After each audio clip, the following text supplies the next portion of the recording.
মানে কাৰণটো বুজি পোৱা নাই। বহুতেই মোক সুধি থাকে কমেণ্ট কৰি, পৱন দা আপোনালোকৰ ওচৰতে হয় তো ভইচ আছাম আৰু মানে তেলচুৰাৰ কি হৈছে, তেলচুৰা আজিকালি দেখা নাপাওঁ যে।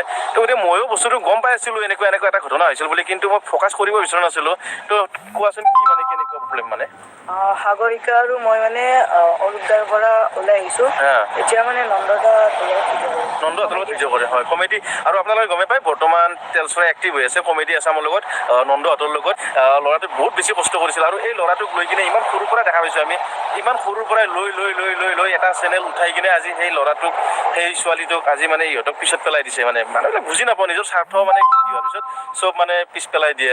বিশেষকৈ আৰু এটা কথা ক'ব লাগিব আৰু, তেলচুৰাহঁতৰ যিটো চেনেল আছিল ভইচ আছাম, সেই চেনেলটোত আমাৰ জিতেন মাষ্টৰ, জিতুল ৰাজবংশীৰ বহুত বেছি ভূমিকা আছিল আমি জনাত। বিশেষকৈ আমিও তামোলপুৰৰে যিহেতু গম পাওঁ গোটেইখিনি, জিতেন মাষ্টৰৰ বহুতখিনি অৱদান আছিল সেই চেনেলটোত। যি নহওক, যিটো নতুন চেনেল আছে কমেডি আছাম, তো সেইটোক আপোনালোকে ছাপোৰ্ট দিব আৰু তেলচুৰাক আগবঢ়াই লৈ যাওক।